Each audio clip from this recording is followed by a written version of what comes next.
వాళ్ళకి ఎలా ఉంది, వాళ్ళకి ఏ విధమైన సర్వీస్ అందించి వాళ్ళని బతికించుకోవాలి, ఈ ఘటనకి ఎవరు కారణమో దాన్ని కనిపెట్టి మళ్ళీ జరగకుండా చూసుకోవాలి. ఎందుకంటే ఈరోజు కూడా మళ్ళీ టోకన్లు ఇచ్చే కార్యక్రమం ఉంటుంది కాబట్టి అవి చేయకుండా మళ్ళీ నీతిమాలిన రాజకీయాలు చేస్తూ దాని నుంచి తాను తప్పించుకోవడం కోసం ఈరోజు ఏ విధంగా అధికారుల నిర్లక్ష్యం అని చెప్పి ఆయన ఒక స్టేట్మెంట్తో దీన్ని కొట్టేయాలని చూడటం నిజంగా ఈ రాష్ట్ర ప్రజలందరూ కూడా అసహించుకుంటున్నారు.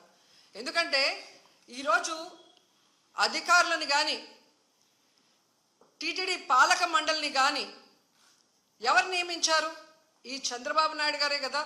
మరి ఒక అసమర్థుడిని ఈరోజు టీటీడీ చైర్మన్గా పెట్టడం జరిగింది, ఒక అసమర్థుడిని ఈరోజు ఎస్పీగా పెట్టడం జరిగింది, ఒక కలెక్టర్ని అక్కడ కలెక్టర్గా పెట్టారు. వీళ్ళెవరికి భక్తుల మీద ప్రేమ లేదు, అభిమానం లేదు, వాళ్ళకి సర్వీస్ చేయాలన్న మైండ్ సెట్ కూడా లేదు. ఎంతసేపు చంద్రబాబు నాయుడు చుట్టూ తిరుగుదామా, ఆయనకి భజన వేస్తే చాలు అనుకున్న కార్యక్రమం మనం 6, 7, 8వ తారీఖున చూసాం. జిల్లాలో ఉన్న తిరుపతి, చిత్తూరు జిల్లా ఎస్పీలతో సహా ప్రతి ఒక్కరూ కూడా చంద్రబాబు నాయుడు చుట్టూ తిరుగుతూ భజన చేస్తూ ఈరోజు ప్రజల్ని గాలికి వదిలేశారు. కాబట్టే నిన్న ఇంత పెద్ద సంఘటన జరిగింది. ఎంత దురదృష్టకరం అంటే ఇదేదో సడన్గా ఈరోజు ప్రోగ్రాం పెట్టారు, మాకు తెలియకపోవటం వల్ల ఇలా జరిగిందని చెప్పడానికి లేదు. ఎవ్రీ ఇయర్ వైకుంఠ ఏకాదశి లక్షలాది మంది భక్తులు రావటం మనం కళ్ళారా చూస్తున్నాం. గత ప్రభుత్వం మీరు చూశారు, భక్తులకి ఏ విధంగా సౌకర్యాలని అందించడంలో, వాళ్ళకి సేఫ్టీని క్రియేట్ చేయటంలో, వాళ్ళకు వచ్చిన వాళ్ళకి పిల్లలకి పాలు ఇవ్వటం కానీ, పెద్దవాళ్ళకి వృద్ధులకి షెల్టర్స్ ఇవ్వటం కానీ, ఆడవాళ్ళకి కుటుంబ సభ్యులకి భోజనాలు ఏర్పాటు చేయడం మనం కళ్ళారా చూసాం. కానీ నిన్న ఫుల్ డే జనాలు ఎండల్లో రోడ్ల మీద పార్కుల దగ్గర కూర్చొని ఉంటే మంచినీళ్ళు ఇచ్చేవాళ్ళు లేడు, చిన్నపిల్లలకి పాలు ఇచ్చేవాళ్ళు లేరు, ముసలోళ్ళకి షెల్టర్స్ లేదు, భోజనాలు లేదు. అంటే ఎంత నిర్లక్ష్యం ప్రజలంటే, భక్తులంటే అనేది ఇక్కడ మనం గమనించాలి. నిన్న జరిగింది ఏదో ప్రమాదశాత్తు జరిగింది కాదు, ఇది ప్రభుత్వం చేసిన హత్యలు. ఎందుకంటే చంద్రబాబు నాయుడు గారి నిర్లక్ష్యం, ఆయన నియమించిన టీటీడీ పాలక వర్గం, అలాగే దేవాదాయ శాఖ మంత్రి, అలాగే డిప్యూటీ సీఎం, అలాగే హోంమంత్రి, వీళ్ళందరి నిర్లక్ష్యం వల్లే ఇది జరిగింది. కాబట్టి వీళ్ళందరి మీద కేసులు, అంటే క్రిమినల్ కేసుల్ని ఫైల్ చేయాలని కూడా మేము డిమాండ్ చేస్తున్నాం. ఎందుకంటే మొన్నే మనం చూసాం, తెలంగాణలో ఒక సినిమా ఫ్యాన్ షోకి అల్లు అర్జున్ గారు వస్తే ఆయనకి సంబంధం లేకుండా తోపులాట జరిగినప్పుడు అక్కడ ఒక మహిళ చనిపోతే అల్లు అర్జున్ గారి మీద 105 BNS పెట్టడం జరిగింది.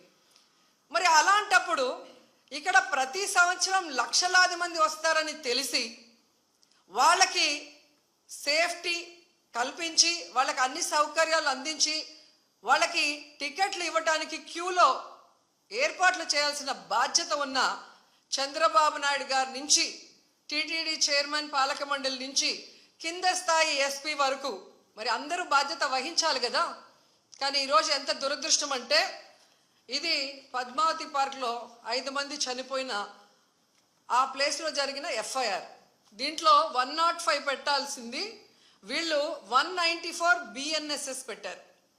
అలాగే విష్ణు నివాసం దగ్గర ఒకరు చనిపోయారు, దానికి కూడా 105 పెట్టాల్సింది 194 BNSS పెట్టారు.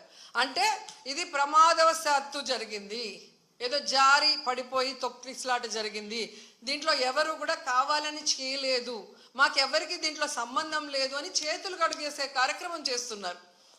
ఎందుకంటే వైకుంఠ ఏకాదశి దర్శనానికి వచ్చే భక్తులకి అన్ని సదుపాయాలు కల్పించాల్సిన బాధ్యత ఈ రాష్ట్ర ప్రభుత్వానికి ఉంది. ఈ రాష్ట్ర ప్రభుత్వం ఆ జిల్లా ఎస్పీకి, అలాగే కలెక్టర్కి బాధ్యతనిస్తారు, అలాగే పాలక మండలికి బాధ్యతనిస్తారు. సో వీళ్ళందరూ కోఆర్డినేషన్ చేసుకొని చేయాల్సిన పనిని ఈరోజు వీళ్ళు నిర్లక్ష్యం చేసి 6 మంది ప్రాణాలు బలికొని 34 మంది గాయాల పాలైతే ఎవరికి సంబంధం లేదు, ప్రమాదవశాత్తు జరిగిందని 194 BNSS పెట్టడం ఎంతవరకు సమంజసం? సో ఈరోజు నేను అడుగుతున్నాను, మొన్న విజయవాడలో హైందవ శంకారావం చేశారు, హైందవుల్ని మనం కాపాడుకోవాలి. మరి ఈరోజు ఇంతమంది హైందవ భక్తులు చనిపోతూ గాయాలవుతుంటే ఎక్కడికి వెళ్ళారు ఈ పీఠాధిపతులు? ఇప్పుడు బయటికి రండి, బయటకు వచ్చి తిరుమల పవిత్రతను కాపాడండి, అక్కడ చనిపోయిన వాళ్ళ కుటుంబాలతో మాట్లాడండి, ఆ చనిపోవటానికి కారణమైన ఈ ప్రభుత్వాన్ని, పాలక మండలిని నిలదీసి వాళ్ళ మీద క్రిమినల్ కేసులు పెట్టేంత వరకు మరి ధర్నా చేయండి. ఎందుకు మాట్లాడట్లేదు?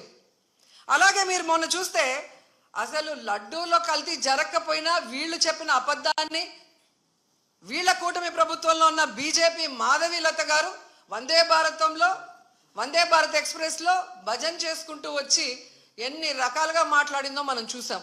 నిజంగా మీకు దేవుడి మీద భక్తుంటే, భక్తుల మీద ప్రేమ అభిమానం ఉంటే ఈరోజు 6 మంది ఎవరి వల్ల అయితే చనిపోయారో ఈ ప్రభుత్వాన్ని నిలదీయండి.